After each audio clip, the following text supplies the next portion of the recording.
Mensahe nyo na lang po sa ating Presidenteng Bongbong Marcos.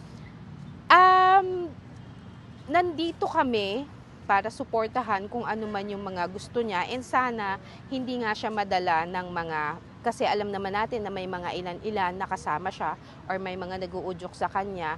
Ipagpatuloy niya lang yung mga alam niya na tama and para sa Pilipino talaga, and wag siya magpapadala doon sa mga iba na nakikisakay lang kasi nandun na naman siya sa Malacanang.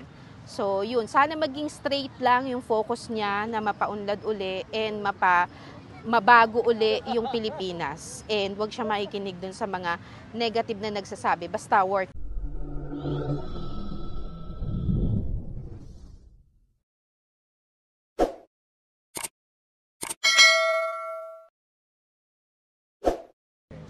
Pabor po ba kayo dito, ma'am? Oo, kasi kumbaga parang we need to adapt ng mga changes. Kailangan natin, hindi po pwedeng ma-stuck tayo kung ano man. Sabi nga natin, 'di ba, change is inevitable. Kaya dapat kung ano man kung ano na yung uso ngayon, dapat kailangan tayong kumbaga may mga rules na hindi na siya hindi na siya parang applicable sa ngayon.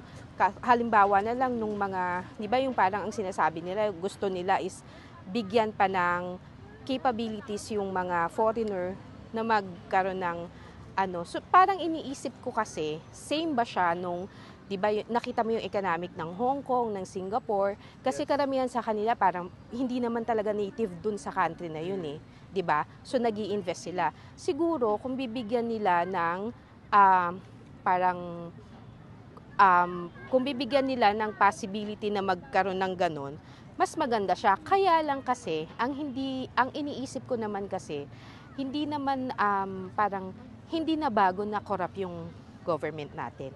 Parang yun yung magiging restriction. Although meron kasi tayong mga existing na laws, alam naman natin na hindi siya kumbaga parang yung mga mayayaman lagi alam naman natin na 'di ba parang, so iniisip ko yung corruption naman doon. So parang iniisip ko din baka yung mga investor na kung aanuhin natin yung iba baka makorap lang, kumbaga parang kikilan lang sila ng mga mayaman or mga korap natin. Tsaka karamihan din kasi ng yung mga nagpapatupad ng batas natin, alam naman natin yung mga nasa taas lang din. So iniisip ko kung kailangan talaga, pabor ako pero sana mas matibay yung batas, mas malinaw, and sana mas siya, kumbaga parang mas ma-implement siya.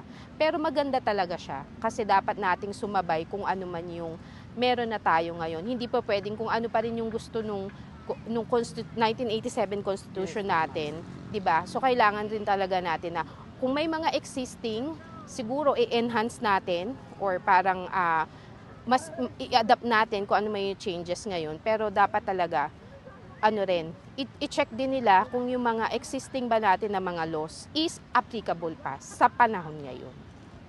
Yun. Alright. Sabi nga nila, don't expect better result if you're just simply doing the same thing, no? Oo, correct. Yes. Go for change ka, madam. Yes, go for change, for better. Ano pong masasabi natin dahil nga po matapang na ipinaglalaban ni Pangulong Bongbong Marcos itong West Philippine Sea natin sa China? Ako doon, sobrang pabor ako. Kasi naman kitang-kita naman natin na ang layo ng China eh. Makikita mo naman talaga sa mapa mismo. Yes po, yes. At the same time, yung matagal kumbaga parang antagal na, kaya nga tayo may mga tao doon eh, di ba? It's because alam nating sa atin yun. So bakit ngayon kinakailangan nilang kamkamin? Ang iniisip ko nga kasi, siguro dahil nga sobrang dami or rich sa resources yung part na yun. That's why parang inaangkin nila.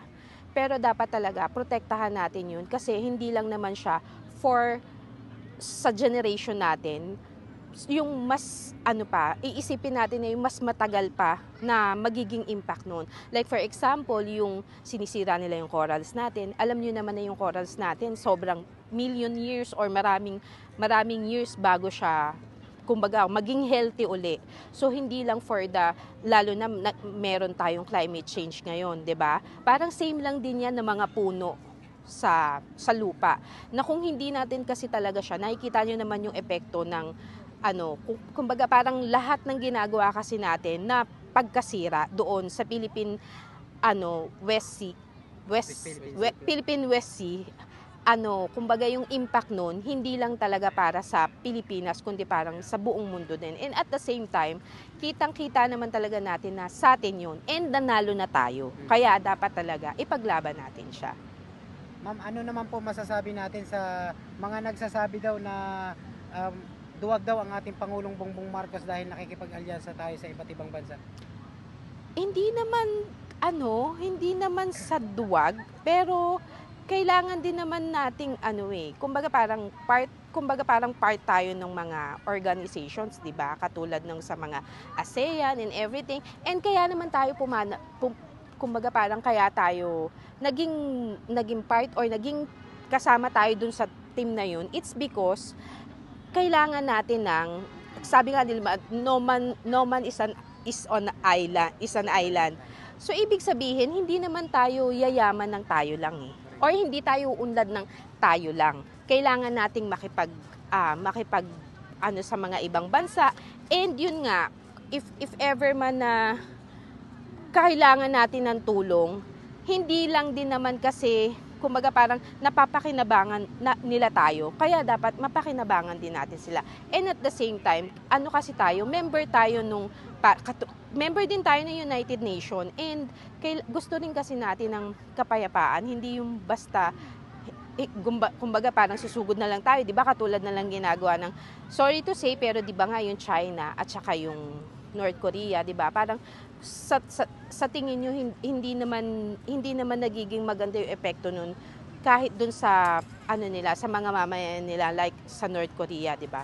So okay lang yun na makipag-alyansa tayo and hindi yun kumbaga parang hindi siya na ibig sabihin duwag yung Pangulo. Kumbaga ginagamit lang din ng Pangulo yung kung ano man yung meron siyang pwedeng gawin para sa bansa natin. Ma'am, mensahe na lang po natin sa mga bumabatikos na kesyo wala daw nagawa ang ating Pangulong Bongbong Marcos. Wala siyang nagawa, pero kung titingnan nyo kasi, nakita nyo yung although tumataas kasi yung presyo, iniisip ko lang although tumataas kasi yung presyo ng mga bilihin natin, hindi lang naman sa atin to, kahit sa ibang bansa. Meron akong napapanood sa YouTube na may yung iba, matagal na sila sa ibang bansa na yun, nag-stay sila, pero gusto na nilang bumalik. It's because hindi na rin nila kaya yung cost of living doon. So same din naman dito, pero nakita nyo naman na lumalabas yung Pangulo sa ibang bansa, nakikipag-usap siya. Yung mga nakaraang presidente ba natin, ano ba yung nagawa nila? Isa pa, after ng tatay niya, sino bang presidente pa natin yung mas nakipag-alyansa sa ibang bansa? And inopen na naman yung Pilipinas. Kumbaga parang promote na naman niya yung Pilipinas, 'di ba? So ang iniisip ko, hindi pa lang siguro nakikita yung impact ng ginagawa niya, pero nakikita ko naman na effective siya para sa atin. Ayun lang. Ma'am, isa na lang po, mensahe nyo na lang po sa ating Presidenteng Bongbong Marcos. Nandito kami para suportahan kung ano man yung mga gusto niya and sana hindi nga siya madala ng mga, kasi alam naman natin na may mga ilan-ilan nakasama siya or may mga nag-uudyok sa kanya, ipagpatuloy niya lang yung mga alam niya na tama and para sa Pilipino talaga, and wag siya magpapadala doon sa mga iba na nakikisakay lang kasi nandun na naman siya sa Malacanang. So yun, sana maging straight lang yung focus niya na mapaunlad uli and mabago uli yung Pilipinas. And wag siya makikinig dun sa mga negative na nagsasabi. Basta work lang siya ng work. Ayun lang. Yun, thank you ma'am, mabuhay kayo. Thank you so much din. OFW po kayo? sa TV Lagi kasi kaming nanonood ng news. So, ayan, pag hindi kami nakakapanood ng live, nanonood kami sa YouTube ng Saan kayo nga pala nagbablog? Papa Bin TV, Vincent Tabigi ma'am. Balita Papa Kalaman. Bing? Yes po, Papa Bin. Yes po. Papa? TikTok Papa tsaka Bing. YouTube po meron. Bing? Bin po, B-I-N. B-I-N. Papa Bing. Palo namin kayo. Oo, Sige po, Papa sige po. Bing. Ayun. Thank you so much.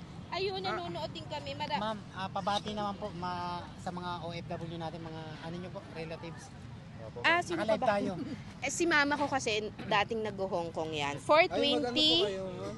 Ang galing na Oo, ilang years na si mama bago mag-ano kasi to, bago inabot yan ng war sa Middle East. Opo. And then after nung nag-Middle East siya, nag-Hong Kong. So ayun, gusto ko ring batiin lahat ng OFW. Talagang ano kayo, sobrang salute ako sa inyo kasi talagang bayani kayo. Hindi lang dahil tinutulungan niyo yung ano natin, yung economy natin. Isa din kayo sa mga nagiging dahilan para magkaroon ng magandang future yung mga kabataan kasi alam ko yung sinasacrifice nila para lang magkaroon ng magandang kinabukasan yung pamilya nila.